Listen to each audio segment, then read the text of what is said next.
I shall light a candle of understanding in thine heart, which shall not be put out.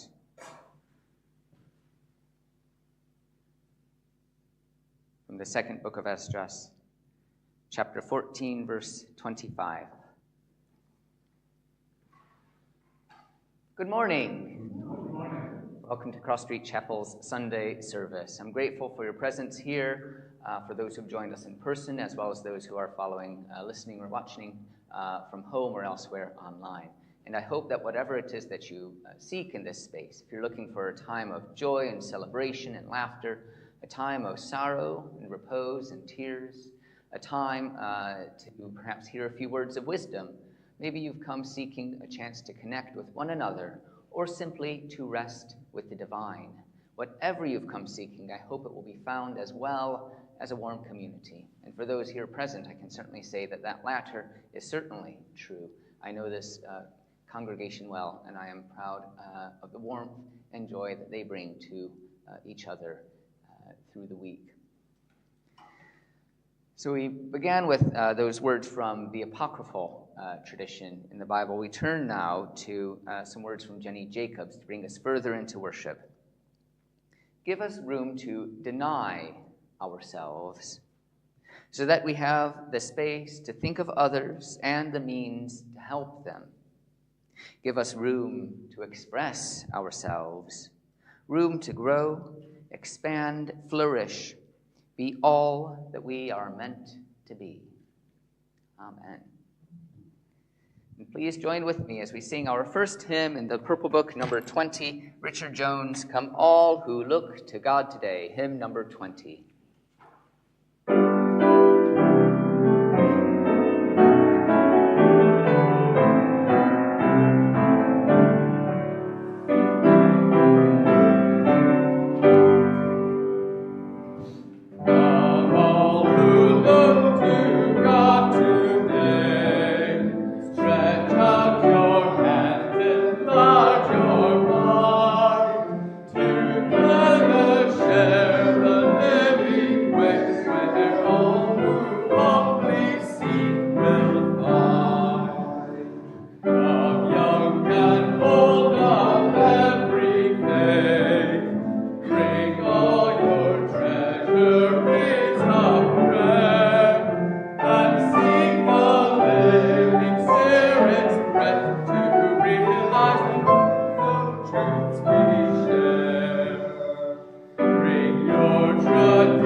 We're called in that hymn to bring our visions and our creeds, Unitarianism, and certainly this church being a non-creedal faith. We do not expect people to believe nor to profess the same thing one to the next person. Seeing as our encounter with the divine, or however we so describe that ineffable experience of human nature, allows us is as diverse as the whole of humanity. However, let us gather as well into these times of prayer with some words. This is then concluded with our covenant, sort of connection between our intention and our behavior here in the chapel. But first, these words. Beautiful splendor, who embarks on the greatest quests, sailing across galaxies, plunging the depths of the ocean and heart, scaling mountains as one's character is refined, knowing the outermost limits and the innermost yearnings. Whatever we see in the world, may it be beautiful. The bright sunshine cascading down the hillside, the clouds carrying birth and growth, the wind which brought humanity together and keeps the world afresh. May these beauties continue. For the pain, though, the pain in the world, for the aches of injustice, oppression, and fear, may we seek to create beauty. May all who are burdened by the weight of enslavement be able to cut off their shackles and join in the growth of a good world. May their dignity, which is always present in your eyes, be restored in ours.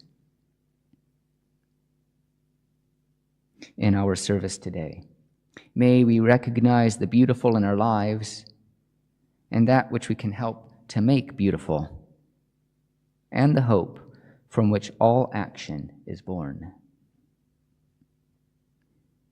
Amen. And please read with me our covenant, which is printed in your order of worship and will appear online for those at home. We gather here in sacred fellowship to witness the fullness of our lives and all life, to hold and be held, tell stories and listen, to be renewed and renew the world. We speak with care and patience. We act with gentleness and compassion. We forgive each other and ourselves. In faith that we build beloved community, we renew our covenant today. Amen.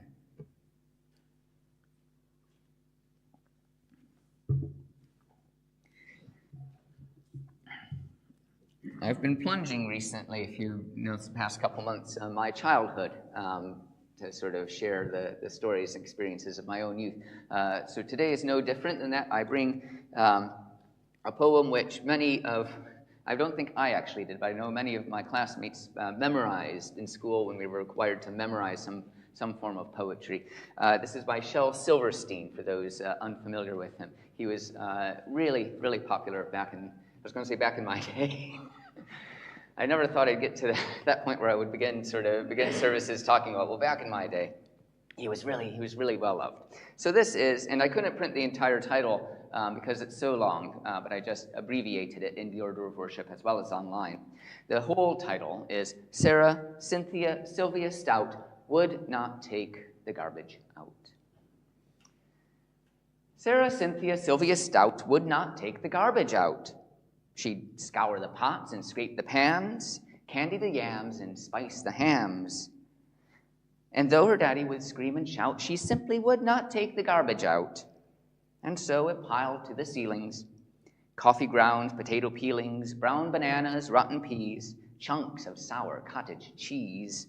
It filled the can, it covered the floor, it cracked the window and blocked the door with bacon rinds and chicken bones, drippy ends of ice cream cones, prune pits, peach pits, orange peel, globby glumps of cold oatmeal, pizza crusts and withered greens, soggy beans and tangerines, crusts of black burned buttered toast, gristly bits of beefy roasts. The garbage rolled on down the hall. It raised the roof, it broke the wall.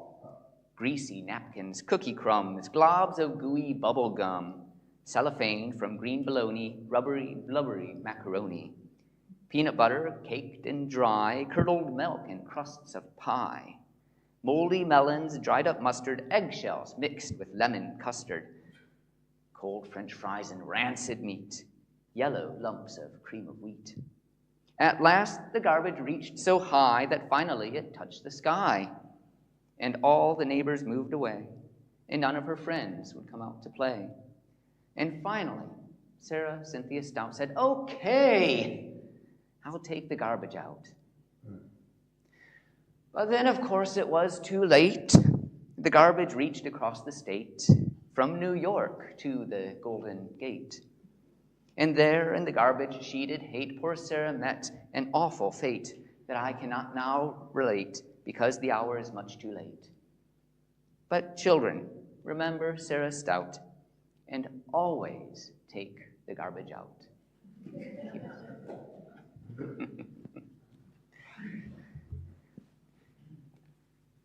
Shall Silverstein's Sarah Cynthia Sylvia Stout.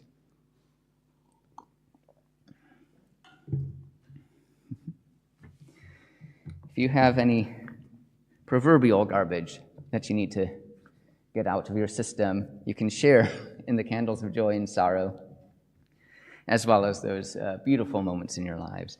So please do, if you wish, light a candle. If you have something to share with us, come to the microphone, so those who use the loop system, those who are listening online, will be able to hear you.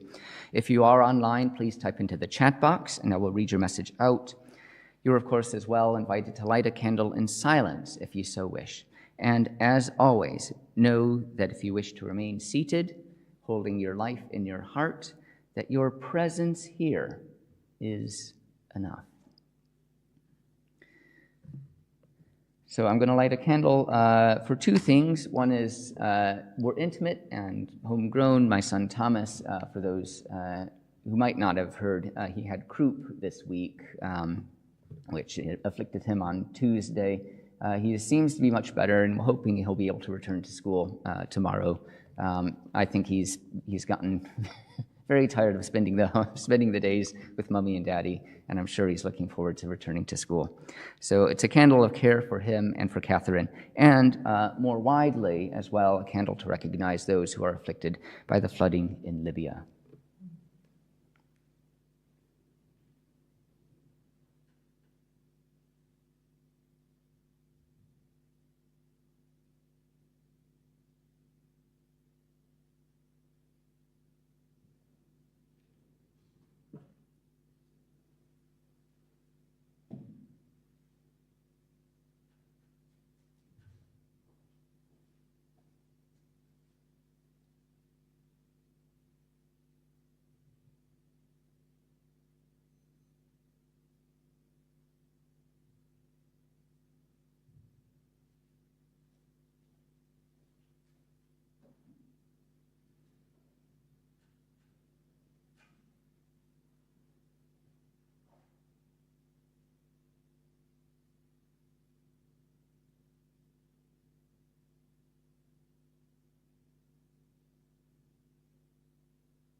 I'm lighting two candles today in memory of two very dear friends who died recently. One is a name well known to some of us, the Rev'd Penny Johnson, who used to be minister at our chapels in Altrincham and Wilmslow, and indeed Style. And the other is for a lifelong friend who was at Manchester Grammar School with me back in the 1950s, and I've known him and spent much time with him over the years.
that we may explore the eternal tapestry of life through its weft and warp, knowing one strand our own, and the many knots therein.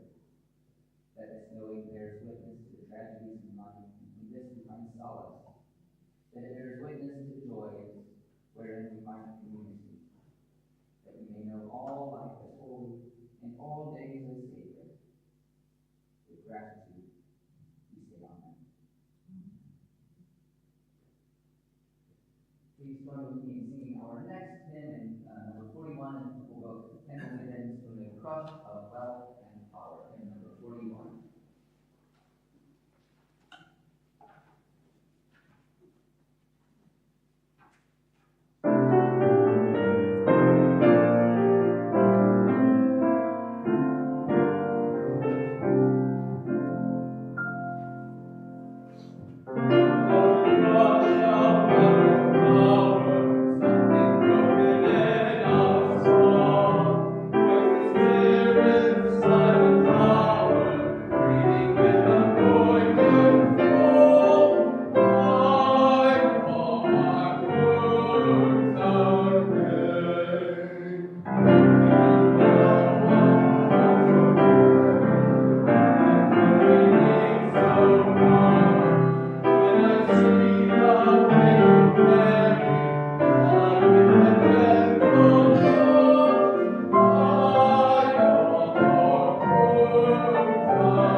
Those who are here with us in person will be delighted if you hadn't heard or hadn't remembered that we are during the tea and coffee, after the service, clearing out the children's cupboard. There has accumulated there quite a treasure trove of dried paints and crumpled papers and markers that no longer run.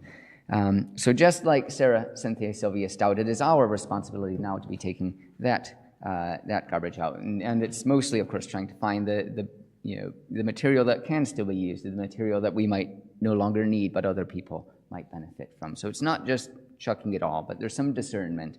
So thank you all for volunteering during the tea and coffee to help with that. To inspire us into such thought, we turn to these words of Francine J. from her book, The Joy of Less. It's from her chapter entitled, Embrace Space. Music is the space between the notes. My interpretation of composer Claude Debussy's words, beauty requires a certain amount of emptiness to be appreciated. Otherwise, you only have chaos and cacophony. For our purposes, we'll put a minimalist twist on the idea and say, life is the space between our things. Too much clutter can stifle our creativity and make our lives discordant. Conversely, the more space we have, the more beautifully and harmoniously we can live. Space. It's not anything really, but we never seem to have enough of it. The lack of it distresses us to no end. In fact, we do almost anything to have more space in our houses, more space in our closets, and more space in our garages. We remember having larger amounts of it sometime in the past, and its disappearance is cause for concern. We look around with puzzled expressions and wonder, where did all our space go?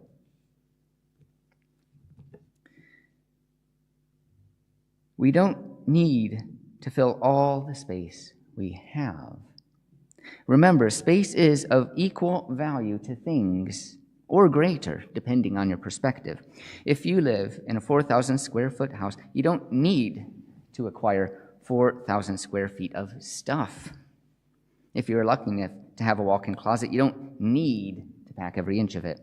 Really. In fact, you'll live and breathe a lot easier if you don't.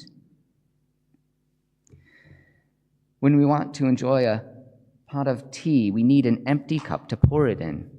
When we want to make a meal, we need an empty pot to cook it in. When we want to do the tango, we need an empty room to dance in. When we want to relax, create, and play with our families, we need some empty space in which to do it. Alternatively, we can think of our homes as the stages on which the dramas of our lives play out. For the best performance, we must be able to move about and express ourselves freely. It's certainly no fun, nor particularly graceful, if we're tripping over the props. By creating space in our homes, we put the focus back where it should be, on what we do, rather than what we own. Life is too short to waste fussing over stuff. For when we're old and gray, we won't wax poetic on the things we had, but rather on what we did in the spaces between them. From The Joy of Less by Francine J. Let us return now to a time of prayer.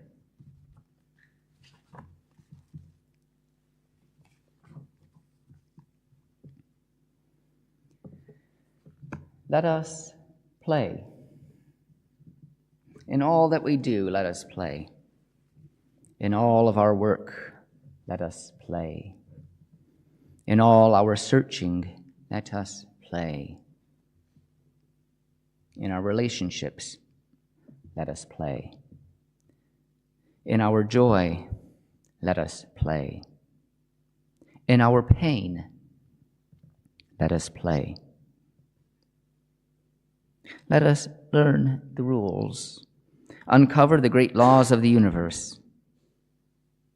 Let us meet our fellow participants, those we may call co-creators. Let us not fixate on winning, but enjoy the race, playful playing. The feeling of existence, the comfort of those around us, the knowledge that we can help shape lives.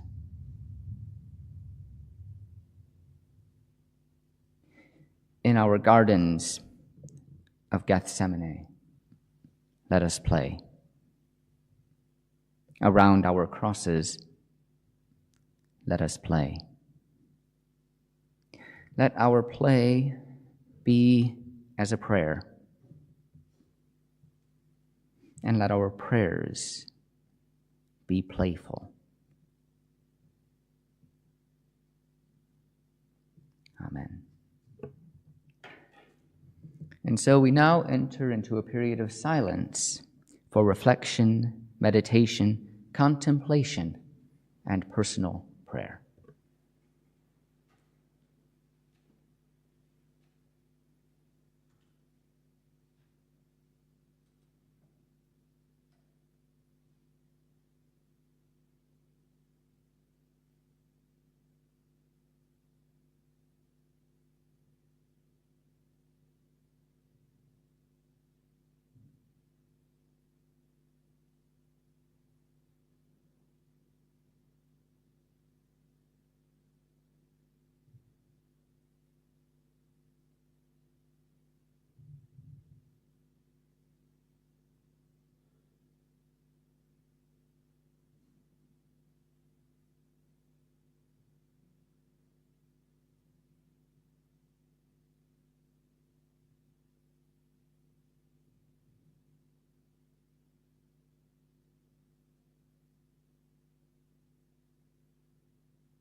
Thank you.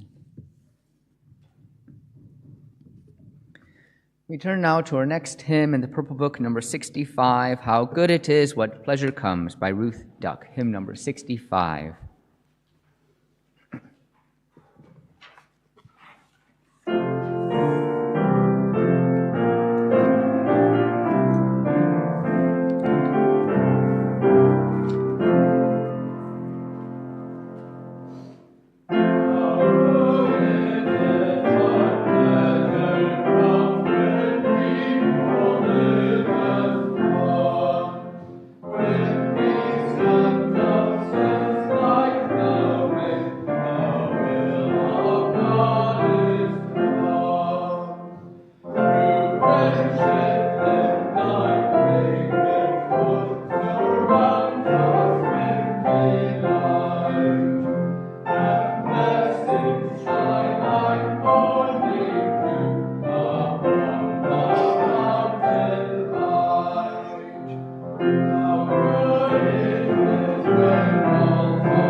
If you listen real close, you can hear them whisper their legacy to you.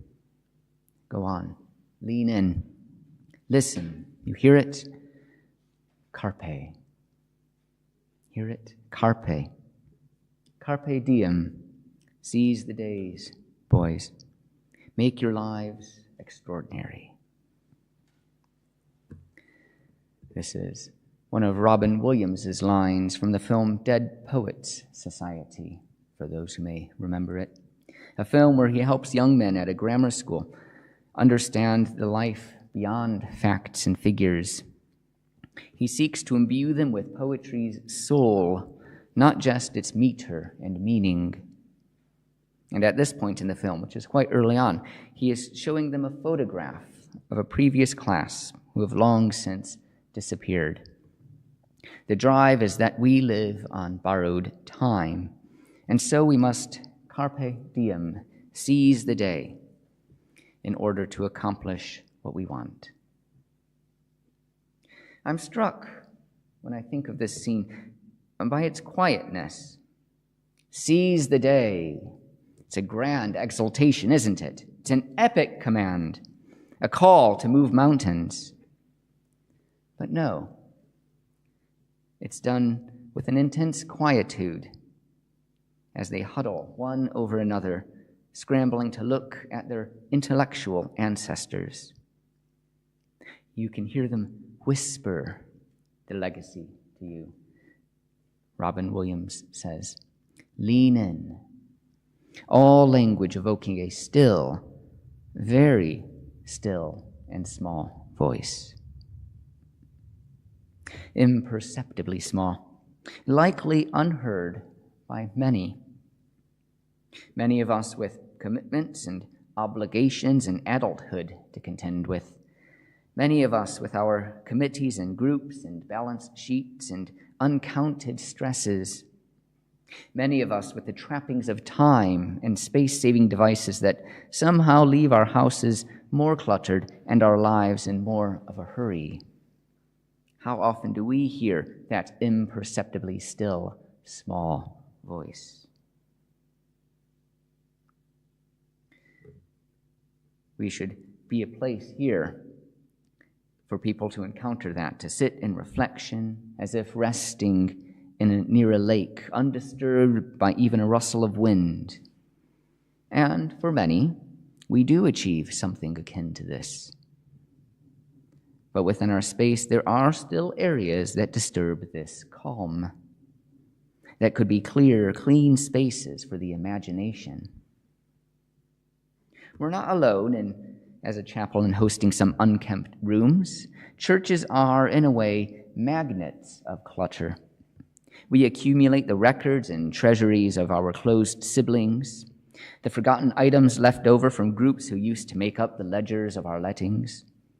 I am guilty of this as well, as in my family's own effort to divest from the material trappings. The chapel for us sometimes, I'll admit, serves as a bit of a weigh station, determining the value of items that I bring out of my home. Could the church use this? I ask myself.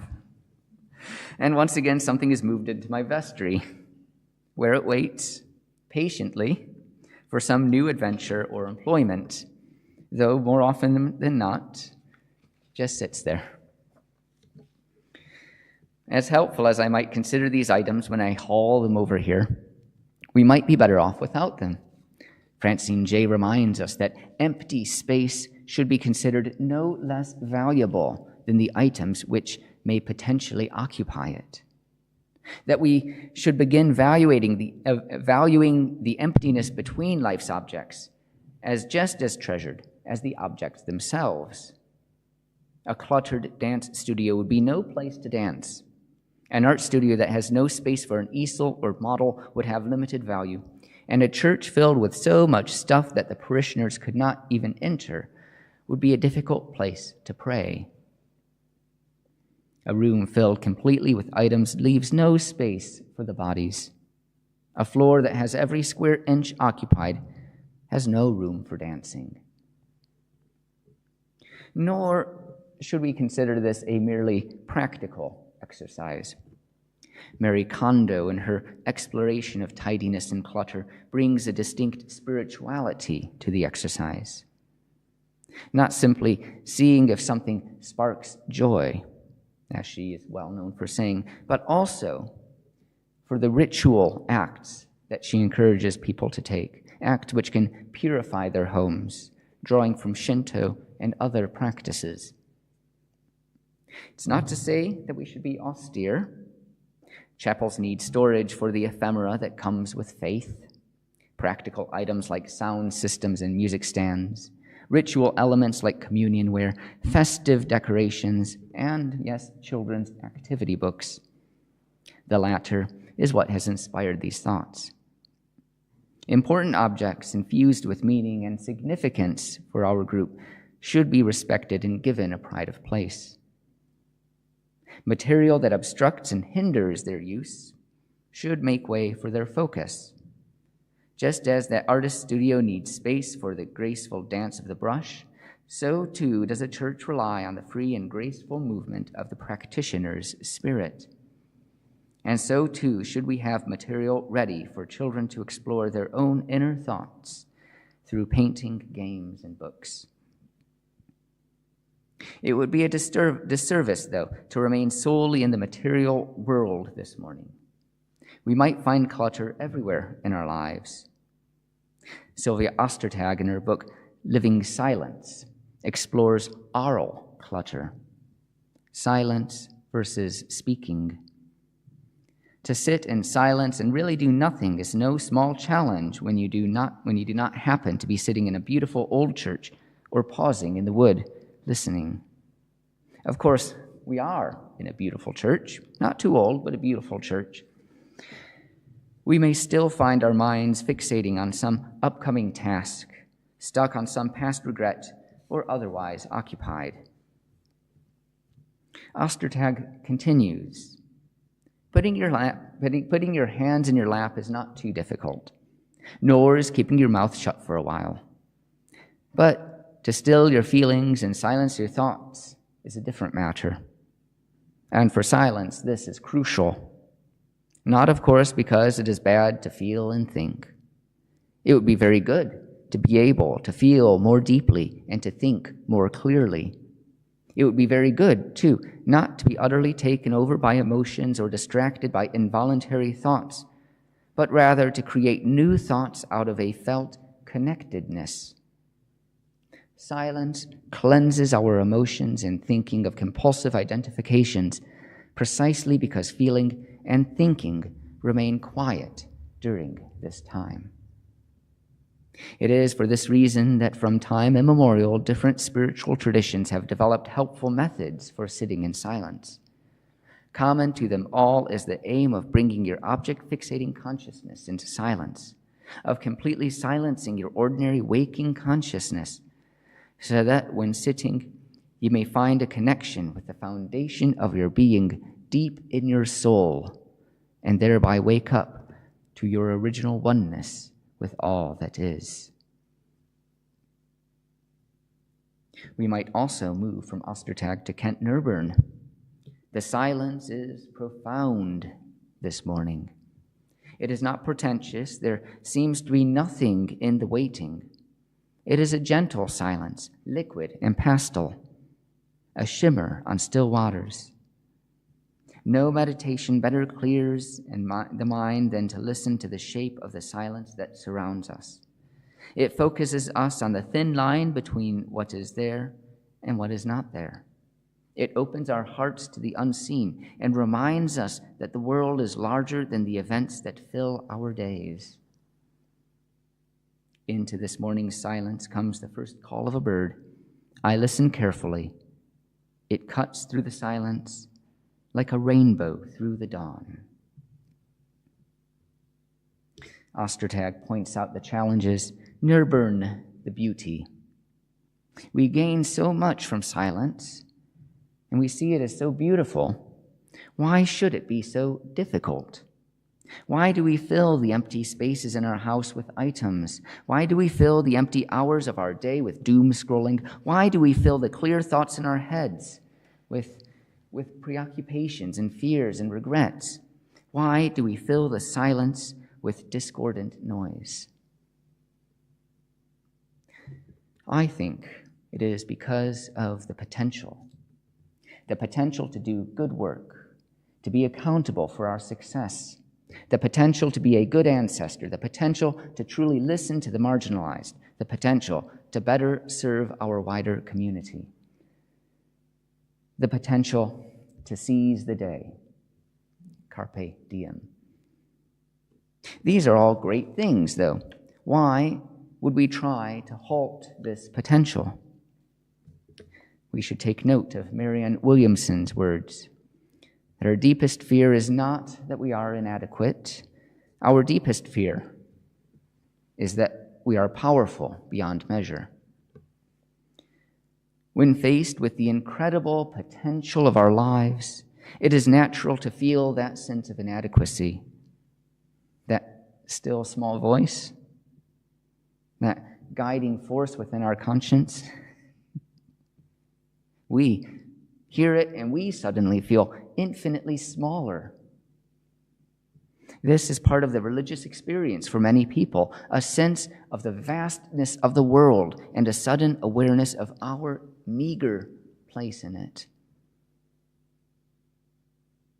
But coupled with this feeling, for many people, is the assuredness of purpose.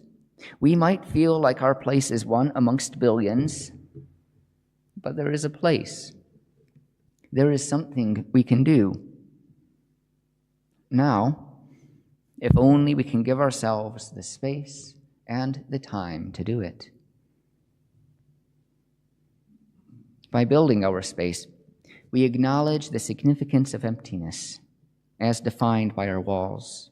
We create a space, and by sensing its edges, we find the void. Sometimes praying and meditating in such circumstances is a necessity. I hope at this time we're able to collect ourselves in the emptiness of this space. The white walls, the limited decor, and the emptiness of the moment. For the time being, we are here without commitment to anything else. This space is built for our reflection, and so may our souls espy themselves. By allowing this space to serve as the potential to be clear of clutter in space, mind, and soul, we may allow the endless possibilities to be created, to exist here before they are brought out into a grieving and wounded world. by creating a clear, clean space, by giving ourselves some time to stillness. We unplug the fountainhead of our chapel's spiritual river. We are refreshed, and into the wider world will its cooling rivulets flow. Amen. A few notices before we sing our final hymn. If you're in need of pastoral care, please speak with me, or you can write to minister@crossstreetchapel.org.uk. We're grateful for people who are volunteering at the chapel, who are helping to greet, to read, to provide flowers, assist with the IT. How's the IT been, Alvin? Fantastic. I say that nearly every week because I know some people are a bit wary of technology, but we really try to make things as accessible as possible. It's, just point, press A, press B, and so forth. So please do, even if you're a bit hesitant about technology, do consider volunteering for that, as well as the tea and coffee. Do we have anyone to help with the tea and coffee today? Thank you, Carl. And the tea and coffee will be in the Percival Suite, and as I said, the table is filled with items from our children's cupboard. But many hands here, I hope you're able to assist, and it will be, as I say to my son, the faster we get started, the faster we'll get done when we're doing an unenviable task. So please do join us for that. And if not, then at least have some tea and coffee. We're grateful for any donations that can assist the mission of our chapel. You're able to donate online at justgiving.com/crossstreetchapelmanchester. We have a retiring collection along with envelopes if you're a UK taxpayer, so we may claim gift aid. And if you're a regular in-person giver to the chapel, we have an envelope scheme, so you don't have to write your details down every week. Speak with me if you're interested in that. On the back of your order of worship, we have a few upcoming events. As I mentioned, the cupboard clearing today. Next week on the 24th, after the tea and coffee from 12:30, we'll be holding a climate conversation. This is a chance to sort of reflect on Maria Curtis's recent book, sort of citing the climate crisis that we're facing, what we as individuals, as well as the chapel and the wider community may do. So that's next Sunday, the 24th at 12:30. Then the Friday after that, we have our Friday lunchtime recital featuring Latent Trumpet Quartet. That's 1 p.m. on Friday, and it's, as all our recitals are, it's free to attend, but we're grateful for donations which go to the artists to recognize their time, talent, and energy. In October, we have the harvest services on the 1st. Thank you, Joe. There's a bring and share meal afterwards, so please do sign up so we know any dietary requirements as well as what will be brought and if we need to accommodate for anything else. We do a food and finance collection for the Salford Food Bank, so please do give generously if you're able. On the 7th, we have an all-day conference here hosted by the National Unitarian Fellowship, which is £10. It features, it's going to have workshops and particularly speakers from Helen Mason and Linda Woodhead talking about the sort of state of religious education in schools today. So do join us for that. That's 10 to 4 on the 7th. And then the final announcement that I'll make today, Cross Street's Choir, this is from Catherine, Cross Street's Choir is being restarted for our annual Anthems for Advent performance on the 24th of November. This is an open, friendly group of all abilities who enjoy sharing music.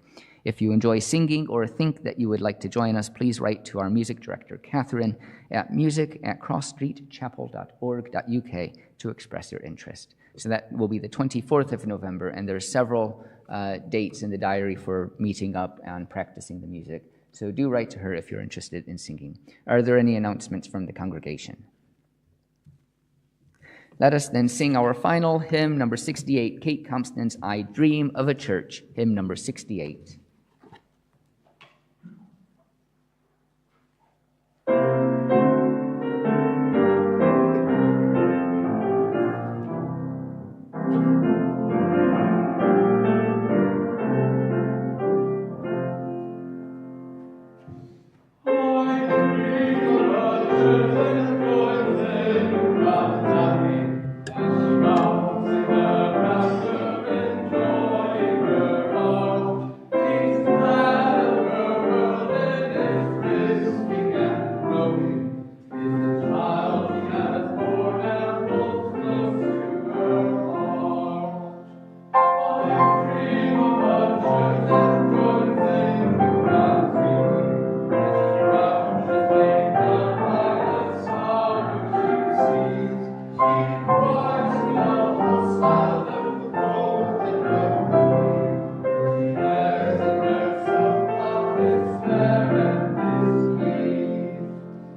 Thank you, Aaron, for the music. Thank you, Alvin, for the IT. William, for the flowers.